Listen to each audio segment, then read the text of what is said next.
Welcome to a football show, Monday edition. Game number 2 of the Tennessee Titans preseason is in the books. He is Zach. I am Braden. We, of course, are brought to you by the Kingston Group and Weiss Liquors. We'll tell you more about those great partners and sponsorships coming up a little bit later on in the show. 13-3 victory, if that matters, for the Tennessee Titans. That's a Mike Vrabel fever dream. Yeah, well, the first quarter and a half were really boring, but we learned a lot, and we're going to talk a lot about Malik Willis today on the show, of course. What did he learn? Has he caught up with Logan Woodside? Does Zach think he's closing in on that number 2 quarterback yet? I'm going to get you to admit it at some point that he's the number 2 quarterback. Maybe not yet. We're going to talk about all of the offensive rookies in particular. They were the pass catchers, the running backs. They were excellent, and we're going to talk about them. Dillon Radunz, NPF. Maybe not or a different type of Mike Vrabel fever dream, perhaps, watching Dillon Radunz pass block. We'll get to that in a little bit. That's a fever nightmare. The defense was absolutely Mike Vrabel. There's no question about that. The defensive front, we'll get to that. The secondary, the practice with secondary Arizona just gets me all excited. I mean, like, if you're not watching on video, you would have seen me do like body tremors. I'm just like shaking because it's just so exciting. It's like the truffle shuffle. The truffle shuffle. There you have it. We'll look ahead to what we expect out of the Arizona Cardinals Titans joint practice this week as well, and maybe some Broadway sports media news as well, because obviously big announcements on Monday. I will admit, however, that we are recording this on Sunday following the Mike Vrabel press conference and the win. We got some work stuff we had to deal with, so we'll be back live on Thursday. So we apologize to all you great commenters, Stoney and Donnie and Kevin and all you great guys that comment all the time. We apologize about that. But again, we'll be back on Thursday live. But, you know, most of this show, Zach, needs to be dedicated to what we saw on Saturday night at Nissan Stadium. So we're going to do that. What should the good folks do with all of their notifications and all the social platforms? They need to go to 440 Sports YouTube page first and foremost. That is let's start trying to get that brand, or I guess that channel, built up, because that should be your go-to. Because not only is this show on there, but you have the Fringe Element, which is an SEC show. You have Gold Standard, which is a hockey show. You have Club and Country, which is a soccer show. You have Lamestream Media. All these video clips and videos and full podcasts and all this stuff are at 440 Sports. So that's where you need to go for over there. Then you need to go to Broadway Sports YouTube page, because there's going to be all kinds of crazy things happening that were announced earlier today on Monday at some point. I have no clue when they're announcing it at the time of this recording, so I don't want to overstep just in case it's like a 4 p.m. and here we are at 1 p.m. Okay, so I am How about this? A lot of really cool stuff. Broadway Sports Media announced so much cool stuff today. It was awesome. I can't even tell you exactly what it was. It was so great. Or Broadway Sports Media is at 4:00 later today. It's about to tell you all this cool stuff that's coming down the pipeline. So now we're covered both ways. But Broadway Sports Media is going to have a bunch of stuff coming your way. I know that there is a new video/podcast show with a special talent that everybody loves, and little known talent. If you Huxley? that will get you a. He's a very underplayed on-air talent, so that will get Huxley you. Finally got his own show? No Huxley. No Huxley. I'm waiting for the Huxley podcast. He understands English. He cannot speak English yet. So we're there. The podcast, PAWDCAST. I like it. The podcast. There you go, from Huxley. But I do want to showcase something for the video listeners. Okay. All right. I went down to see my dad this weekend, my parents. And this is a Chuck Cecil. Ooh. Given the bird autograph signing that Dad is pawning off on me, because he knows he's clearing out his garage, and this is probably in his garage somewhere, and he thinks I want it. And he said, you can put that behind in your podcast studio, and the people will love that and stuff. That's probably not go back there. What I love is that I'm learning to get glimpses of like who you are and how you became the person that you became. The fact that your father has an autographed photo of a coach giving the bird tells me all I need to know about where you came from. Yeah, it's for some charity donation that Dad did. It says, Richard, Baptist Babies, appreciate your donation. I just think it's weird that he just says Baptist Babies. Like, why not Methodist Babies? You're number one. I'm more of a Lutheran guy myself, you know. You're number one, Chuck Cecil. No, yeah, that's one way of saying number one. Like over there or something. Yeah, there you go. All right. So again, real quickly, Weiss Liquors, Kingston Group. Weiss Liquors, Uber Eats, type in Weiss Liquors. They'll deliver booze right to your house as quickly as 20 minutes. I'm not sure what else you need. I was in there. I stocked up for the weekend on Friday, went in. I said $4.40 at the counter, got my 10% off a purchase. So I got a couple of bottles for the wife, got a couple of bottles for myself, got my 10% off. So again, Weiss Liquors, almost 100 years of locally owned independent business here in Nashville. Go check them out there on Gallatin, right by the Titans Stadium. And a pretty good beer selection. If you like, I got they're one of the few places. Weiss Liquors is one of the few places that has the Einstock lager, not the winter lager, just the regular lager. Everybody else has the toasted amber chestnuts on an open fire kind of deal that I hate. The Christmas this is lager. Just this is just the lager. So go to Weiss Liquors and stock up on Einstock. They also have and this is one of my new favorite beers that my in-laws have turned me on to. It's called Adios Pantalones, which obviously means goodbye pants. It's very good summer beer. They're one of the few stores that carries it. They got 2 different flavors, and again, right there by the Titan Stadium. So stock up before the game or stock up after, or if you're in this case celebrating a victory. And of course, the Kingston Group, buildkg.com, Nashville's locally owned custom home and remodeling firm. Make sure you check out the Kingston Group. Okay, so 13-3. Let's talk Malik Willis, Zach, to get started here. And the big question I have is sort of, did we see progress in what he has been clearly working on, what the coaching staff wants him to work on from game 1 in Baltimore? You got an extra day, a couple days to get to the second game against Tampa on Saturday. He was, 7 of 17. He ran the ball a lot of times, a lot of scrambles, a couple of sacks. I mean, not exactly perfect, but did you see progress that you wanted to see? Yes and no. It's kind of weird. Okay, so the scripted drive, I thought, showed everything you wanted to see, where they basically laid everything out for him. Here are the plays that we're going to run. And it was obviously clearly scripted in that first drive and a half. After the first drive and a half, for about 2 or 3 or 4 drives, you kind of saw old Malik Willis, new Malik Willis.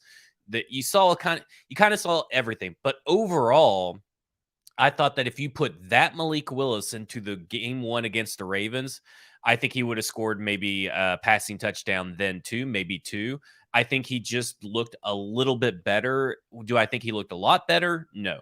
But do I think that while Logan Woodside is kind of waddling around in obscurity and staying status quo, did Malik Willis do enough that I'm suddenly thinking I'm going from the Titans? I still think I'm now flip-flop. It was I think I was 80% or 90% they're going to keep 3 quarterbacks. Now I think it's 90% they're only going to keep Malik Willis, because at this point, that 10% really. And I've always thought that they should just keep Malik Willis. I mean, I want to be clear on that. That my stance has always been, I don't think the team thinks that. I don't know how you watch these last 2 games and see the progress and do this and that, and don't think that at least if Ryan Tannehill were to go down the middle of the game, who can execute the deep passes better? And I think that is what you want, because I think what you've seen in this offseason is already the Tim Kelly effect. The average depth of target for these wide receivers are all downfield, and I think that's why you see Logan Woodside struggling compared to previous preseason performances. This is always who Logan Woodside has been, but they're asking him to do more down the field vertically, and he's having a hard time with his arm talent to get the ball there. Yeah, has a lot of different narratives in one little thing. No, I think and we'll get to sort of should they keep 2? I think the gap continues to shrink. I don't think it closed as much this week as it did maybe last week. But here's what I liked about Willis specifically on Saturday. The first route, the crossing route, the timing route there with play action, which is the route they pulled him off of basically, to Nick Westbrook-Akine across the middle. That is the prototypical Tennessee Titans 10-yard dig route off play action that they want him to execute in rhythm and in timing. He did that very well. And that was the first throw, and that was great. And then I saw 2.5, 3 possessions of sort of the Malik Willis that they're trying to work out, which is too quick to pull it down, didn't go through his reads and decision-making, didn't climb the pocket as much, a couple of delayed throws. They led to a couple of sacks, a couple of scrambles where he did make something happen, of course, especially the one down the right sideline where he kind of stalled, stutter starts, goes out to the sideline and picks up 15 more yards. I think what I liked about Willis was the progression within the game even, because then I think he comes out and at the last drive of the second quarter, first half, you start to see him settle in a little bit more. The second half, he did it even more for that one drive. Like you start to see him. There was throws where I go, that's the throw they're trying to make him make. And it wasn't always the right throw. It wasn't always a great throw.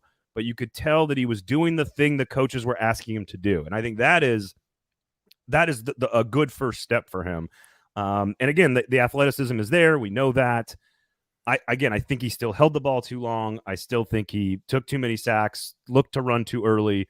But you could see him working it out as the game went along. And I think that was important to see. I think that the Buccaneers defensive line was just so much better than any of the offensive lines that we saw that day. And I think that you got to take a little bit of that into account. However, what I want to talk about the first down play right before the touchdown play that went to Hassan Haskins in the flat. I get it. That particular play, he got a first down. But the process to get to that first down, I thought was pretty terrible. I mean, Treylon Burks was streaking to get open right in front of Malik's face, and he just would not cut it loose. And I think that is still an issue, and it's obviously still an issue. Here's the thing about this. There's a lot of Malik narratives I want to talk about on this show.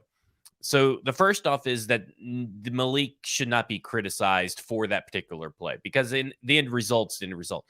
Well, let me tell you who is criticizing him. If the media can't and people on Twitter can't without being, called racist or being, just utterly attacked. And how dare you offer objective analysis of a football player? If we can't do that, let me tell you who is critiquing him. First off, Malik Willis is critiquing himself on that play. I can guarantee you that. I can guarantee you that he went in, saw the film, and is just saying, man, I cannot believe I did not throw that ball to Treylon Burks. And the staff, the head coach, the offensive coordinator, the quarterback coach, and the passing game coordinator are probably all on his ass about that play. It does not matter about the first down. They prefer process.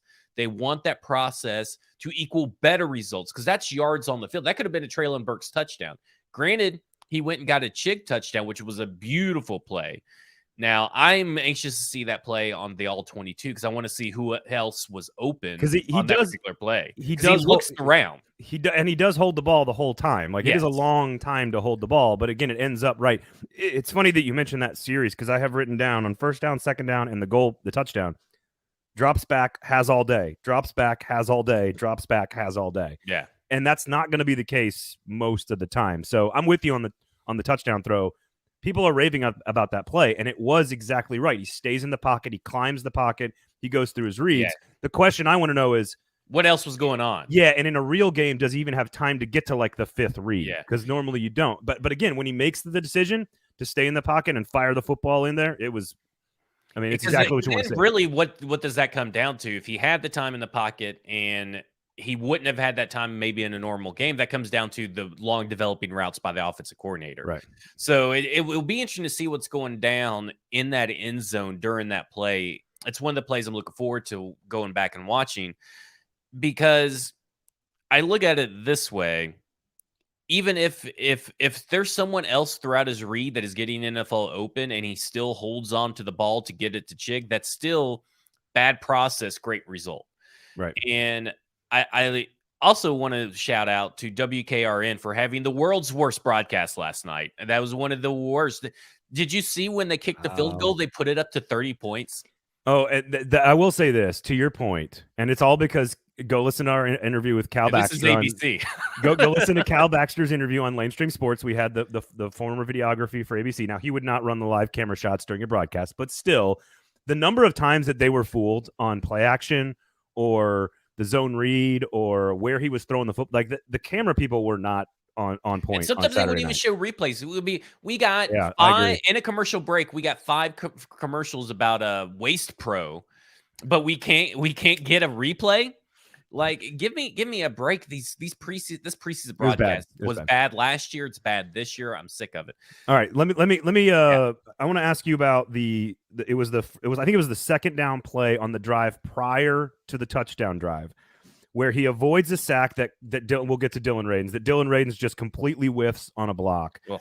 And it's one of those times, and he ends up completing it to the right flat, I believe, to Des Fitzpatrick for about a 10 or 12-yard gain. I think it was 18 yards on that play. And it was a lot. Some of it was about half a throw, and then about that half. was a wild-looking throw. Like, yes. I don't even know how it got there. I don't even know how Dez, of all people, caught it. It was just crazy. It was a crazy play. The only reason I bring that up is to point out that is an example of a good scramble. That is an example of where his athleticism and making the play that Woodside A cannot, and that Vrabel is okay with, is when you have just instantaneous pressure because Dillon Radunz sucked, and he just rolls out right and instantly finds the receiver and just makes a play. That is a time where that is okay.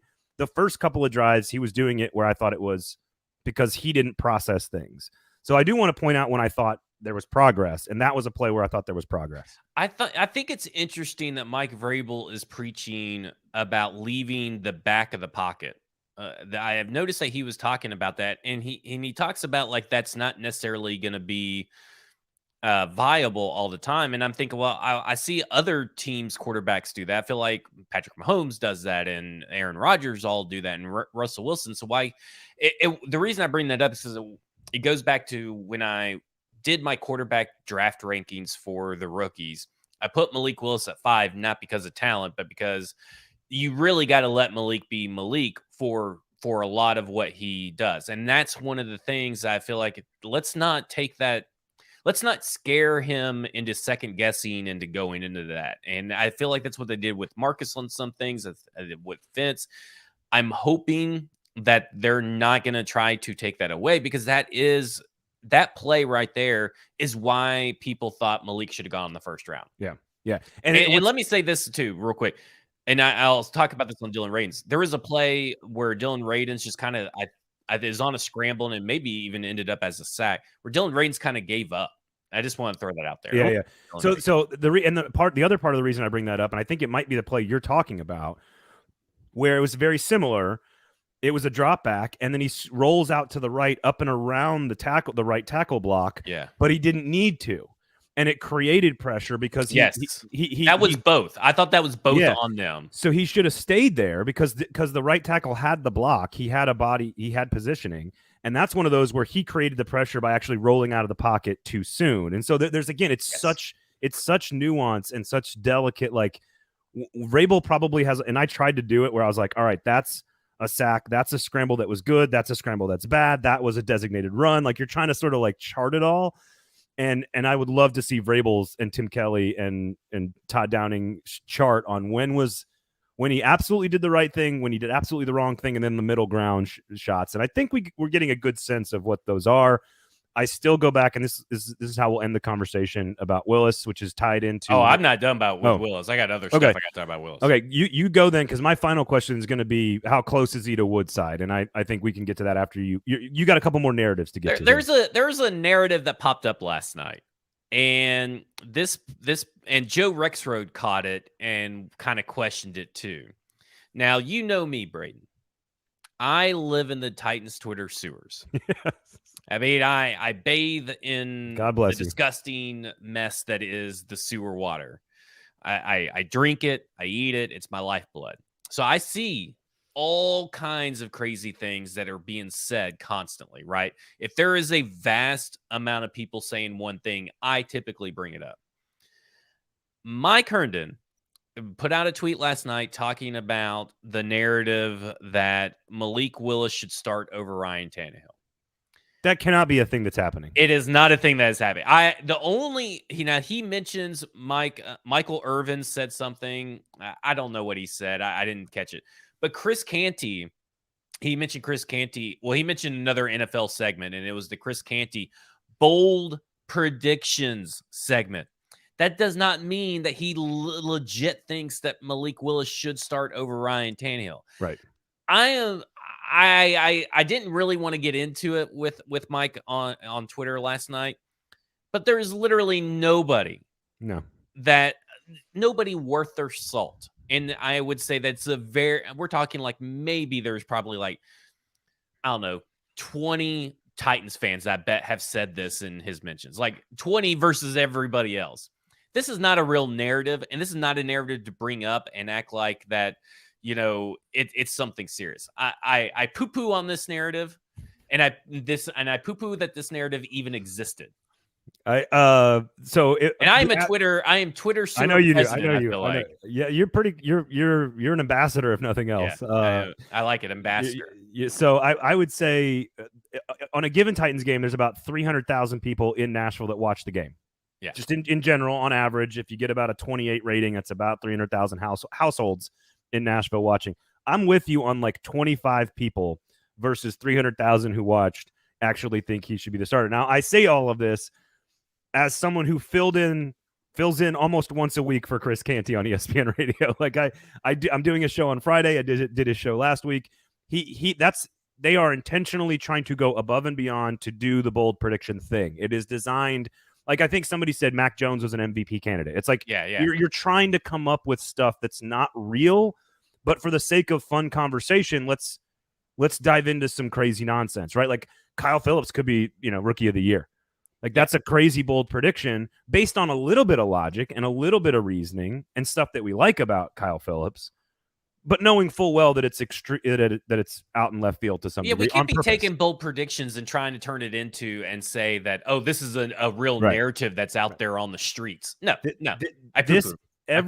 Good poo-poo everywhere, buddy. The bottom line is it's no longer the Twitter sewers. It's like the litter box. It's like the Twitter box. I think everyone with a human brain understands that Malik Willis is not even starting a game until week 1 next year. Love Malik Willis and have loved Malik Willis and are Malik Willis stands, and even they hate it even when you criticize them. But they don't understand that that's all we have to talk about, right? I mean, it's preseason football. Ryan Tannehill's not playing a game right now. And we spent 7 months talking about Ryan Tannehill. I'm kind of sick of him. Yeah, we'll get to the right tackle situation. But essentially, that's even they know the reason why they're tired of the critiques is because they're like, well, we all know that he's going to have these critiques. Let's talk about something different. Okay. Because we know he's going to redshirt a year. So this idea that there is a big contingent of fans and vocal majority that thinks that Malik Willis should start over Ryan Tannehill is utter bullshit, Mike Herndon. All right. What else you got? That was my last one. So I think so. We made the sort of Madden analogy last week on the show that they started at camp. Logan Woodside was on the 10-yard line. And Malik Willis is on the 0, and they're chasing each other down the field to get to the other goal line. I thought Willis had closed the gap a little bit, and then I thought Woodside maybe opened it up a couple of times during the practice with the Bucs. I think Willis has closed the gap again. I still think he's, 40% away, but I think he's closed the gap from being 90% away to being now 40% away. So I'm closing the gap even further. I think he is 2 good weeks of practice away from passing Logan Woodside, and he needs to show more in the final game. I still think Woodside is on the team, Zach, but I think the over-under has gone from week 6 that Woodside gets cut to like week 3 Logan Woodside gets cut. We've just flipped in like a few days, because I am at this point, I'm like, I would actually kind of be scratching my head wondering why they kept 3 quarterbacks. That's where I'm at right now. Okay. I think Logan Woodside should just go to the practice squad. He hasn't put anything on tape that's really going to have anybody scrambling to come get this guy. And maybe like the Jaguars or the Colts pick him up for like a Falcons, game or something. Who do we play first? The Titans play the Giants. The Giants may pick him up just for a week or something. Well, Arthur Smith knows him pretty well, so maybe the Falcons. So you've gone way past me then. Like well, why would they even need Logan for it? At that point? Logan gets to choose. I think Logan gets some kind of a voice in the decision because of how he is in as a veteran or something. Yeah. Where that if he clears waivers, then he gets to choose if he wants to go to the Falcons practice squad. And why would he choose to go to the Falcons practice squad? It's the same situation it is over here. Yeah. So, well, Mariota could get hurt very easily. So yeah, but I mean, then you look at it. I mean, isn't his family here, and isn't he dating like someone in the Strunk family or something like that? Wow, I thought he was. That's good news right there. I thought that was common news, and maybe I'm thinking of a different player, but I thought that was pretty commonly known. So I'm to the point where the 10% of me still thinks that the Titans think they need him. But from a standpoint, if you were to put Logan in a game now and put Malik in a game now, I think Malik gives you the better chance to win that game, especially if you're behind. And if you're ahead, I think Logan Woodside gives you a better chance at losing the game at this point, because he cannot, it does not look like he can do the throws necessary for the new Tim Kelly, Todd Downing offense. I just don't think he has the arm strength to pull that stuff off. I think the number of scenarios in which Logan Woodside is a better decision to play than Malik Willis, 17 games, 10 games, 4 games, 2 games, a half a game, I think has dwindled down to like, if the Titans are up by 10 in the fourth quarter of a game and they need somebody to turn around and hand it off and be in the right play every single time, like that might be the only situation in which I'm still comfortable with Woodside being out there instead of Willis. That is dwindled down to like that scenario. And that's it for me. Like every other scenario. And really, Malik has no issue doing the plays out of the huddle. So I don't see why he couldn't even do that point. At this point, I just think that having Malik go through the game planning and being involved in the offense week after week to prepare for all these different defenses, I just think it's just, I don't see any reason why, especially with all these defenders that you can't carry enough defenders right now because they're all good. We're going to get to it in a minute, but all these defenders are good. And I feel like at this point now, you can visibly see on the field, and all it takes is one game and a few good practices. But okay, well, maybe carrying the fifth safety is more important than carrying quarterback 3 Logan Woodside.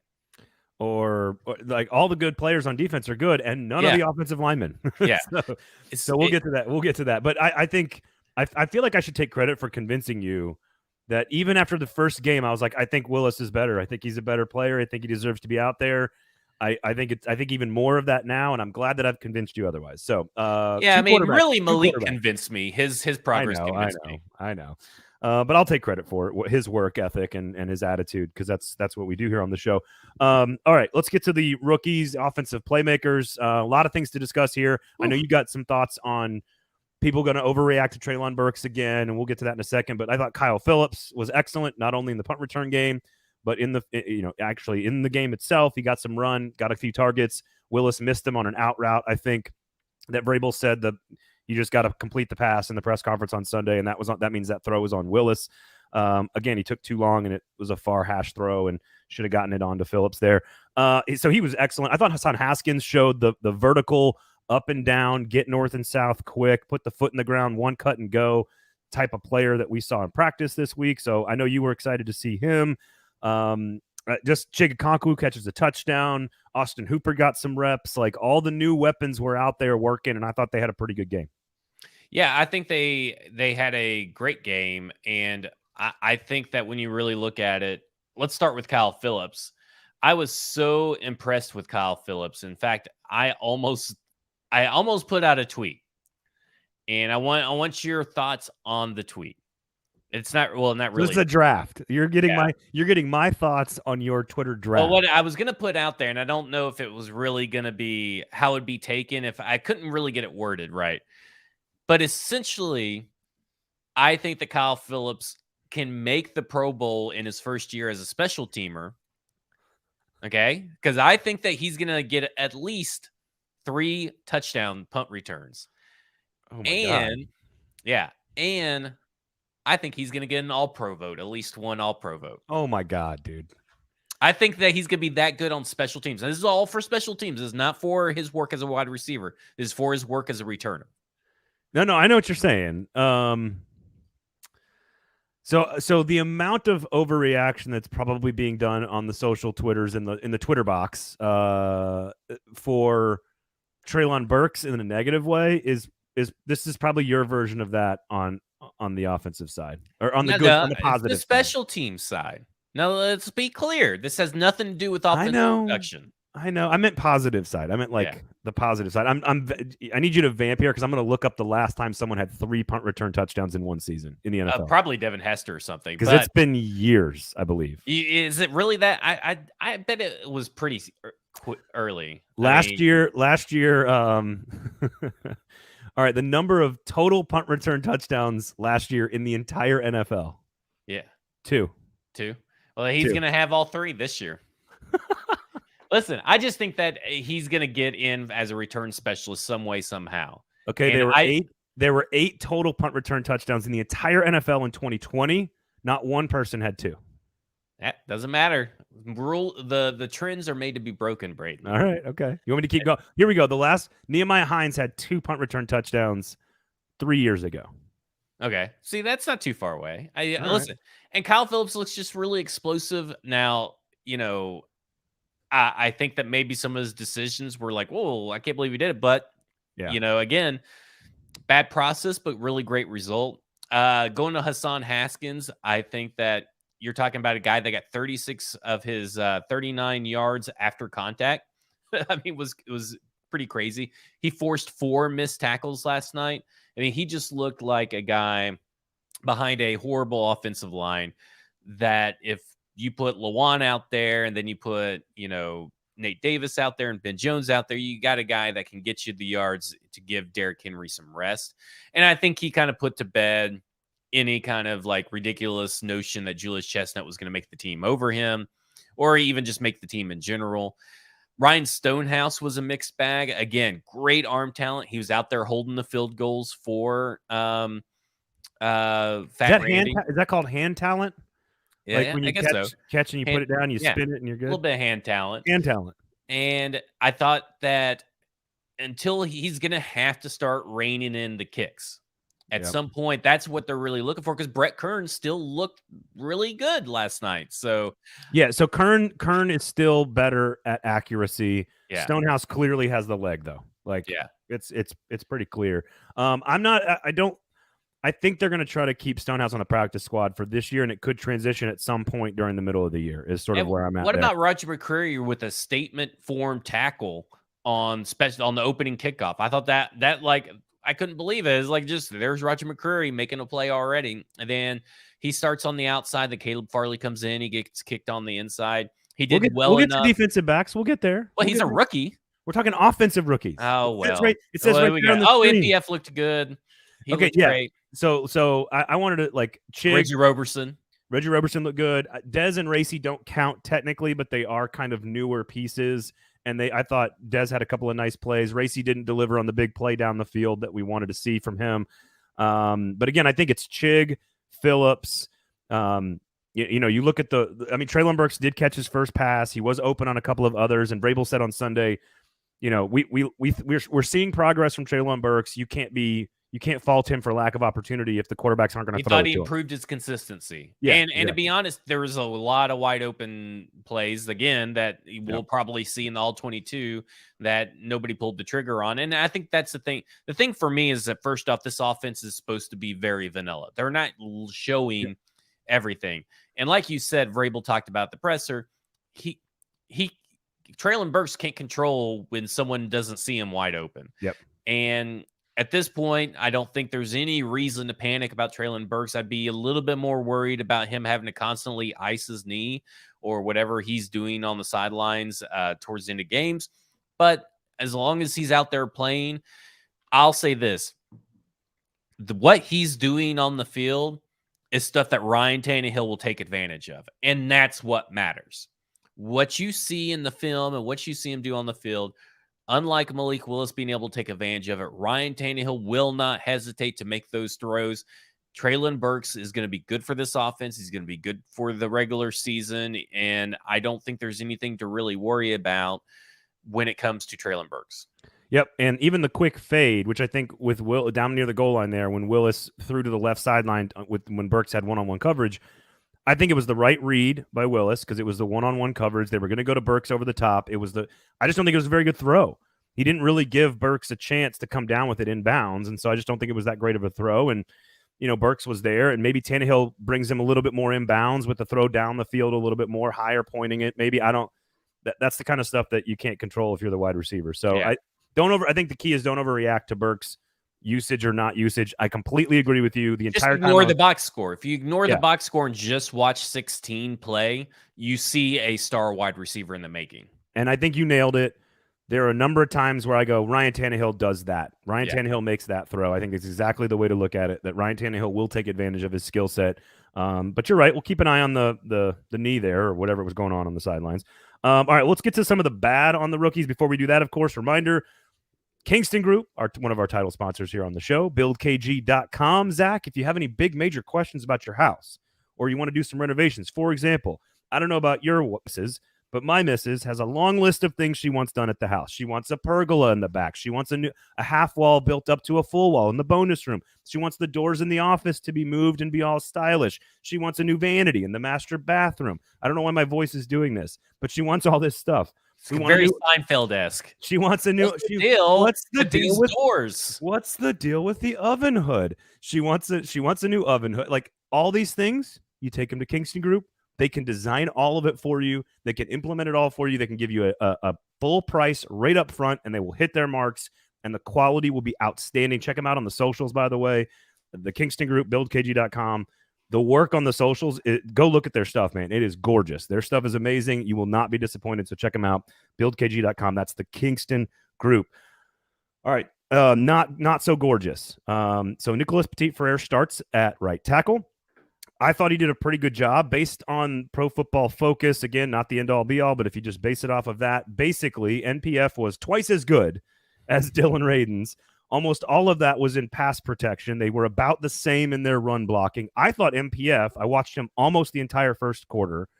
I thought he did a pretty good job all around. I thought he had a couple of missed blocks, but by and large, I thought Nicholas Petit-Frere did a good job and Dillon Radunz did not.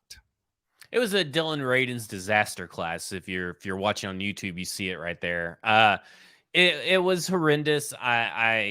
There is no salvaging him as a right tackle at this point. And let's say this is the same issues that he had against Tampa last year in the preseason game. He just gets beat up all the time. He's not, for a guy who supposedly is supposed to be a little bit more of your athletic right tackle, he sure as hell doesn't look like it. And at this point, I think you're looking at a small school guy who got overdrafted in the second round, who hasn't played a lot of football, who's struggling to catch on at tackle. You've said this a couple weeks ago. You said that the best 5 would be Dillon Radunz at left guard. At this point, I think if you're even hoping for him to be a left tackle, I don't think that he's left tackle material at this point. And you know, this whole thing, he made Nick Bosa move to the other side. Well, Nick Bosa played even worse against David Questenberry. So spare me that this was really an issue of that they were just scared of Dillon Radunz. I hate that's a narrative I hate. That's a real narrative out there. So I look at it as this last week and a half or however long is left in the offseason, let's put Dillon Radunz over at left guard and give all the reps to NPF, because that's a guy that's earned those reps. That's a guy that shows that he is ascending quickly, even if maybe they don't think his floor right now is as good as Dillon Radunz. His ceiling is higher, and he will elevate his own floor with more reps as the season goes on. To me, that's a no-brainer. It's kind of like this put Malik Willis as quarterback 2. That's your right tackle 1. Put him in there. Let Dillon Radunz try to beat out Aaron Brewer at left guard because he's bigger, and maybe you can salvage that pick. Because right now, you're talking about Isaiah Wilson and mentally stable Isaiah Wilson back years. Because at this point, I just don't see that Dillon Radunz could be anything more than A, swing tackle, or B, a starting left guard. And I'll be very clear, if you get a starting left guard or in a couple of years a developed right tackle and NPF moves to the left, for example, I still think that's a valuable draft pick. It's not as high as it should have been viewed maybe, but I think once you're in the league, you kind of forget where you've been drafted and just try to find out, can I use you as much as possible? And maybe it just takes Radunz longer to go, but I'm with you. I think Nicholas Petit-Frere is your starting right tackle as of today. As of time of recording, after watching that game, he clearly was a better player, significantly so in pass protection, not even close. And if he's about the same in run blocking, you're going to take the pass pro guy all day. So I think he's absolutely clearly your right tackle. You're going to take the guy that's mentally tough. I mean, at this point, and not to knock Dillon Radunz, I think that if you're looking at the guy that has the mental ability as well as the physical ability, you're taking NPF all day long. I think he obviously has the desire and the want to win this job. It feels like Dillon Radunz just can't gain any kind of confidence whatsoever to push this rookie away. So I think you just got to switch him to his natural side is to the left. I think he's going to do much better as a guard than a tackle in this league. Let him fight it out with Aaron Brewer for a week and a half and see if he can't just quickly overtake Aaron Brewer. I think he's more athletic and bigger. Not more athletic in terms of quickness. Brewer is much quicker, but like just more raw, pure athletic ability, I think, Radunz than Brewer. That would be a good battle. I do think that keeping Radunz, running him at right tackle, running him at left guard, run him all over the place, because again, Jordan Roos was in there for most of the game at right tackle or right guard, because Nate Davis we're still kind of in limbo with him. But I think Radunz is still an asset. I think he's still valuable for the time being, as right now a backup that can play multiple positions. Maybe he can start at left guard if Brewer gets pushed around by larger defensive tackles. I think the good news for Titans fans is that MPF has come along much quicker than expected, that he's realizing the potential that we all saw when he was the number one offensive recruit. I think that's a miracle / godsend after watching Dillon Radunz play. Like you may not, may view it as, I can't believe that we had to draft a 3rd round tackle to replace our 2nd round tackle just 1 year later. But thank God we did. That's how I would be viewing it as a fan. Thank God the Titans did that. The only thing I want to see from MPF a little bit more is that like killer instinct to finish. Like he shows the work ethic, but one of the things that like when I was working in recruiting, one of the things we would look at with high school prospects is sort of that mean streak, that when you want to finish with someone, like you want to drive someone into the ground, right? In particular on the run blocking situations. That's the one thing I think he needs to add, is sort of that like mean streak to like finish dudes, because he's clearly got the size and the athletic ability and the talent and the mental makeup. He's got it all. He just has to sort of like put that last oomph on it. And I thought he played very well against Tampa Bay and against some like guys that are starters. Like he played against some guys that are going to get regular reps for the Tampa Bay defense, which is a very good defensive front. So Dillon Radunz, I don't know, man. We'll have to see. We'll have to see about that. I'm out on Dillon Radunz as far as being a starting right tackle. And to be honest, he didn't really show me enough in that one start to make me think that they can hold on to him for a year and he can start on the left side next year. I think if you want to salvage this pick, you got to get him as a starting guard on the left side. And that's the only way that you're really going to get real value out of the 2nd round pick. To me, the only other time I would mention is because clearly when Petit Frere moved over to left tackle, when Lawan went out and then Radunz played right tackle, that could be the logical train of thinking for the Titans 2 years, let's say next year or 2 years from now, when Petit Frere moves over to left and Radunz comes in at the right tackle. That could be something they're thinking about long term, if they think Lawan is not long for, Nashville. Who knows? Well, right now don't think that, I was with you, and that was the general thought of when they drafted MPF. But I think after watching the film, they're going to be like, okay, we're keeping Taylor Lewan. like there's just nothing about Radunz that gives me any kind of confidence. You might be right. So let's go back to the positive side of things here, and let's look at the defensive front, which was excellent all through practice. On Wednesday and Thursday's joint practices, they were great. They were great once again. Bud Dupree was good in the first couple of series. T.R. Tart made a couple of plays behind the line of scrimmage, getting after it with some TFLs. Rashad Weaver was my number one star on the defensive front. If you ask me who was the guy that stood out, Ola Adeni was also right at the top of the list. Like, these are depth pieces now that are David Anini as well. And David Adeni and Anini, both great. But Weaver was my number one guy. I thought he was excellent. And just Mike Vrabel talked a lot about his work ethic and how much he grinds and how much he works all last week. And he's bringing in new moves. Like, that's one of the things that he talked about, is like he's working on new moves. It took Harold Landry year 4 to start working on new moves, and Rashad's doing it in the 2nd year.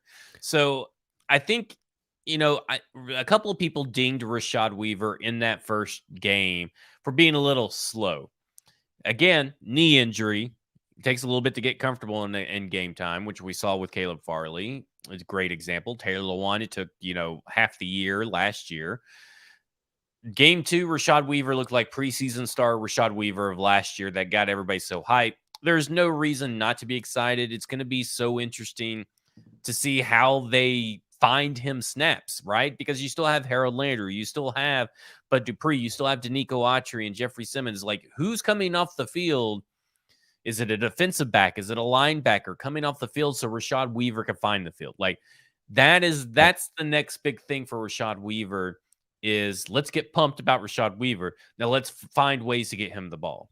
Or not get him the ball. Sorry, I'm thinking Treylon Burks, but find ways to get him on the field to go after the guy with the ball. Yeah, and I think honestly, like in the modern NFL, in particular in the AFC, where you're going to play lots of games, where you're going to be on the field rushing the passer a lot, you just need to have rotational pieces. You need to have, like, Bud Dupree and Harold Landry cannot play every single snap, whether it's against the run on first down or in a passing situation on third down. Like, you're going up against quarterbacks that are going to sling it all over the place, and so you're going to need 3 and 4 guys. Identity, and here's one thing that I saw in the 2-minute drill practice on Thursday. They had Identity playing middle linebacker, like a Tampa 2 dropped like 15 yards deep into the backfield, into the secondary, ahead of Zach Cunningham. So they already have all these creative ways to get Weaver and Identity on the field, even in traditional sittings and their situations where you still have Dupree and Landry out there too. So like they've got so many pieces to be creative. Weaver could be slotted in the Danico Autry role, like lined up with his hand in the dirt on a pass rush situation with Dupree and Landry. Like, they can do a lot of different stuff with these guys because they're so versatile. And it's like the secondary. It's very arousing to watch all the versatility. And again, a player that's probably earning their spot another week in a row. And another reason why maybe Logan Woodside shouldn't find a spot on the initial 53. David Anini, they even had him play in the slot and like Harold Landry on a play. I mean, I know last week I said, well, this is probably just going to be Reggie Roberson, but this is a better version of what Reggie Roberson was showing in preseason games. This is the guy that's really catching on. You know, I even think that he was actually graded as a draftable player by most analysts, and I don't see any reason why, if he's playing special teams, if he's being able to do everything you want him to do, he's making a good case these last few weeks that he may not even clear the waivers, because that's the kind of guy that someone's going to pick up off waivers to try and, you know, supplement maybe an injury or to supplement their practice squad or whatever they're going to do. At least make him a priority free agent or waiver wire priority or whatever it is. Because right now, I think that that's a valuable piece to hold on to for the foreseeable future. I agree. He's big. He's physical. He's rangy. He's sort of built in the same mold as a Denny and Landry, sort of in that mold where you're opposite of Bud Dupree. I think you cannot continue to flash in practice, then continue to flash in joint practice, and then continue to flash in every game you play and not be a thing that the coaches want. Now, I'd have him right now as the number 5 outside linebacker. Right. So the question is, do they want to keep him or not? And that's up to them. And we can kind of continue this because I thought, again, T.R. Tart had a good game. I thought, you know, we talked about Weaver. You know, Jones had the interception, showed some athletic ability on the return there. Deshaun Hand had a couple of nice plays. I thought Chance Campbell had some good plays. Chance Campbell got into the backfield a couple of times, knocked down some passes. Dr. Gibby played a lot. I'm still not sure where he is on the depth chart. But I do think if Anini and Adeni, if they can play more versatile roles, especially in like passing situations, that will give them some confidence in their middle linebacker depth chart as well. Yeah. To me right now, it's all about your injuries on the middle linebacker spot, whether or not how many you're going to keep and who you're going to keep. I think for sure they're keeping Chance Campbell. Chance Campbell's the lock to make this roster. They really like what he does at practices. And I think there was a marked improvement from game 1 to game 2 for Chance Campbell. Agree. So I'm with you. I think special teams. Really look at this defense. This defense is so deep. Like, really good players are going to get cut.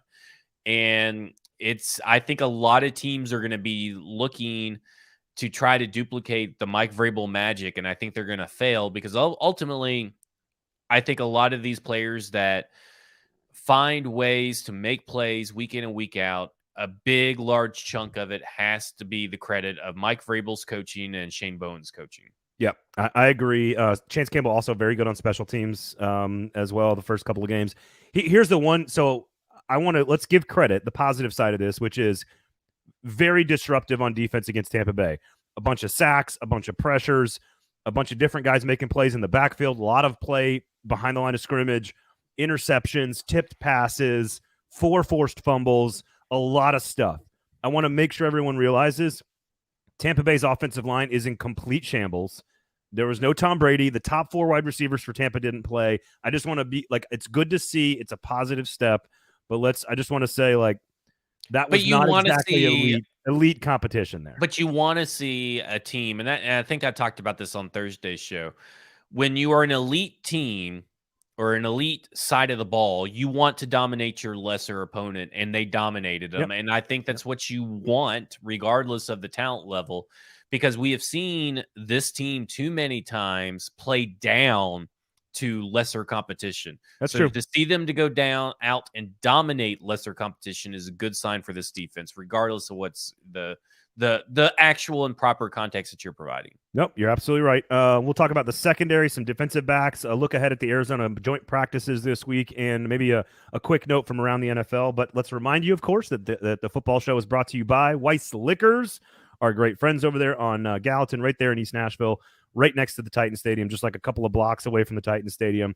Go to Uber Eats, search Weiss Liquors, have booze delivered right to your door, because let Weiss Liquors do the driving. Is that right? They drive so you can drink. There we go. I'm just going to let you do that from now on. You're way better at it than I am. And if you pop in the store, of course, to stock up on your latest tailgate party, just say 440 at the cashier register there when you check out, and all our great friends over at Weiss Liquors will give you 10% off.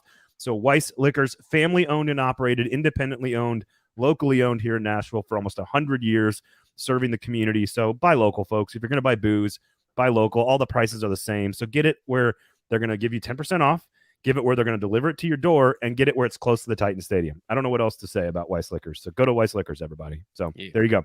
Get your ass there. Get your ass to the liquor store and drink, please. All right. Secondary. Defensive backs. Caleb Farley, 0 for 4 in terms of four pass attempts. Now he did let forced incompletion. He did let Scotty Miller get behind him on one, and one of them he was a little late on, but he made the play. I thought otherwise it was a pretty good day for Caleb Farley. Roger McCreary didn't really play much at all. I thought Kalu had a great game. Lonnie Johnson was all over the field. My God. A lot of new players. Everybody was so worried about the safety position. The couple of injuries. Amani Hooker wasn't practicing. Theo Jackson's not practicing. What are they going to do at safety? And the 3 guys they brought in to play the safety position all made plays. Tyree Gillespie, you're talking about Josh Kalu, and you're talking about Lonnie Johnson, which I thought when they brought in Lonnie Johnson, I noticed when I was checking his snaps on PFF, I thought that he was going to get some snaps at safety. And I thought that was what they were bringing him into play, not necessarily corner, but to play the safety position. And it turns out it's where he played most of his snaps for the game. And he did a tremendous job for a guy that just joined the team halfway through. He's familiar with Anthony Midget. That's why they went out and got him. His rookie year was Anthony Midget's last year as a defensive backs coach. He didn't really cross paths with Mike Vrabel, so that doesn't really matter. But what I see is basically AJ Moore being shown the door. I know that AJ Moore was a first wave free agent signing. They paid him like $2.5 million, and they're on the hook for that or whatever. But ultimately, does it really fucking matter? Does that 2.5 even matter? No, they don't care about the contract, so neither should you. They care about the best 53, and AJ Moore right now is not part of the best 53 of this team. And I think that if you also look at it from the perspective of, because I've seen a few people buck up at this, well, then they should have signed Dane Cruikshank at $1 million. Well, don't you think that if Dane Cruikshank would have took $1 million at the beginning of opening a free agency, he would have taken it and stayed? Instead, he went and bet on himself and had to settle for $1 million. And guess who's not playing for the Bears right now? Dane Cruikshank, because he's been injured. What a shocking development that an often injured player is injured. So I'm not even worried about missing Dane Cruikshank. I wasn't worried to begin with because AJ Moore was not a one-to-one replacement for Dane Cruikshank. He wasn't coming in to be the tight end or racer or whatever you want to call it that. They were always going to do that position by committee or whoever stepped up from the multiple positions that they have. So I'm looking at this secondary. Roger McCreary was not only playing in the slot, and out wide, but he played a lot of box snaps in the box as well. So they used him everywhere, which is exactly how they would have used Molden if he was playing. We talk about this all the time. This is as deep a secondary as I can ever remember the Titans having. And it can be one of the best secondaries in the NFL, even though they're super, super young and inexperienced. They have all the talent in the world right now. And both Jacksons are hurt right now. Yeah. Like that would have been safety 3 or 4 and cornerback 6, and both those guys are out. And in the meantime, you're getting Greg Maben a bunch of reps, and all these other Shakir Brown, I think, got a bunch more reps as well this past weekend. So I think they still need to work some stuff out. But if you tell me that Hooker, Byard, Molden, Farley, McCreary, and Fulton, those 6 defensive backs, are going to play the vast majority of snaps in the defensive secondary in some form or fashion, I think the Titans fans should be ecstatic about that. Like, and we saw it because you know why McCreary saw 18 coverage snaps, if I recall correctly. You know what happened in those 18 coverage snaps? He wasn't targeted once. Because you know why? Because someone's doing their damn job out in the field. Do your job. And listen, they tried to pick on Caleb Farley, and he made them pay for it with his athletic ability and his just general being able to be rangy, his length. I'm just impressed. I'm impressed with Caleb Farley. I thought that he answered that, the trade day where everybody on Wednesday wanted to trade him away and call him a bust, and he answered back fairly quickly and efficiently. And I think that you're going to see his confidence grow. Yep. With the ankle, and you're just going to be like, okay, well, McCreary starting this week, Farley starting next week, McCreary starting this week, Farley starting next week. Like, it's going to be crazy. And I think McCreary saw less time for a number of reasons, and Vrabel kind of tap danced around this on Sunday, but I think McCreary is coming back from an injury, right? He's not as fully healthy as Farley is. Farley had built some momentum in Thursday's practice, and he wanted to continue to give him some confidence and momentum in some real game snaps. And so I don't think there's any rhyme or reason to one guy being in different situations of the other. I think they're just sort of like every guy's got their own plan with Vrabel and his staff on how they're going to get them into action and lathered up. And it's all, again, if it is Molden, Fulton, McCreary, Farley, Hooker, and Byard, those 6 defensive backs for the vast majority of the 2022 season, the secondary will be one of the best in the AFC. Full stop. Full stop. Full stop. All right. Arizona, what are you looking for? Because Vrabel said some stuff about this after the practice. Like, he thought it was great practice against the Bucs, but he kind of said they might tweak how they're going to practice with Arizona, kind of keep the teams separate a little bit more. Obviously, the brawl at the end there against Tampa. What are you looking forward to this week in practice? I need to see some Nate Davis. Like, I'm a little worried about Nate Davis not getting valuable reps in during practice. I don't really technically care about the game, but Nate Davis has got to be in there and off whatever he's doing. He's got to be in there gelling with this team, gelling with NPF. I want NPF and Nate Davis, Ben Jones, Aaron Brewer or Dillon Radunz, and Taylor Lewan. I want the starting offensive line getting a ton of work this week, all together gelling, because I fear that Nate Davis is going to have a slow start if he doesn't start getting some valuable reps in. So that's one of the things I'm looking at. I think that with DeAndre Hopkins coming into town, and they've been talking about offensive pass interference and being physical and all this stuff, I'd like to see the cornerbacks get physical. It's going to be interesting to see. I'm mainly looking at the offensive line and the cornerbacks, and that seems like what we've been talking about the whole time. The wide receivers versus Arizona's defense, I'm not too concerned about, really. It's just like I guess I'm not concerned with Ryan Tannehill and the wide receivers. And really, we're heading into the regular season. How much more can I really care about Malik Willis or Logan Woodside and their quarterback battle?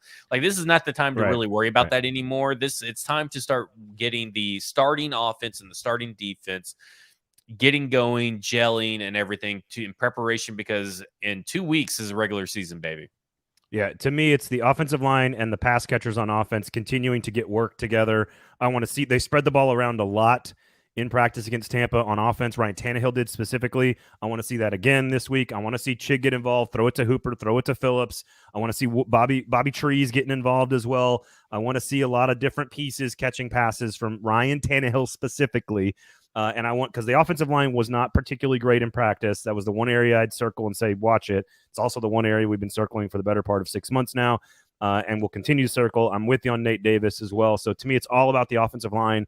And then what happens off of that? You like to see Danico Autry back at practice too, like. I'd like to see that Danico Autry is still alive. Like no one's seen his face. I don't think it's not necessarily that they, with the emergence of Raj Weaver, they need Danico Autry, but your team is better with Danico Autry and Rashad Weaver both available. So let's get some of these guys that been on the bikes or been missing out there as just a sign that they're alive and not held somewhere.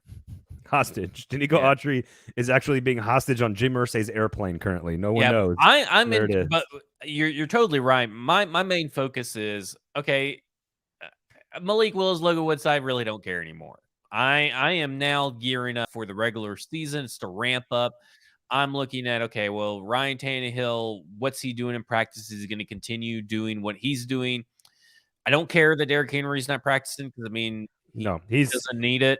I've talked to him kind of not on media availability, but just like chatted with him like after practice, just kind of standing around. And I've been around him since he was a sophomore at Alabama, and he is even more physically impressive today than he was at any point during his career. So I'm not worried about him. It's the offensive line and the pass catchers and how that all works together that I want to see look real good this week in practice. We'll have a full review for you guys, of course, on Thursday's episode as well. We'll be back live 1 p.m. on Thursday, so make sure you check that out. Anything from around the league you care about at all, or are you good on week 2 NFL preseason? I'm good on week 2. I didn't really pay attention. I think the Bills are a little overhyped, and the hype train continues to grow, but we can get a little bit more into that later because I know we're pressed for time. Yep, we'll get out of here. Raiders offensive line, huge concern so far.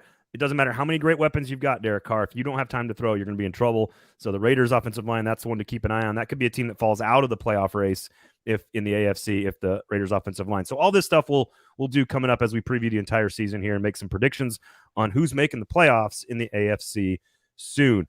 Kingston Group, Weiss Liquors, Broadway Sports Media, F Words Pod, 440 Sports, at Braden Gall on Twitter. Thank you guys for hanging out with us and dealing with us this week. We really appreciate it. We'll be back on Thursday. That has been a football show. This has been a football show. You're Zach. I'm Braden. This has been a football show. Good God.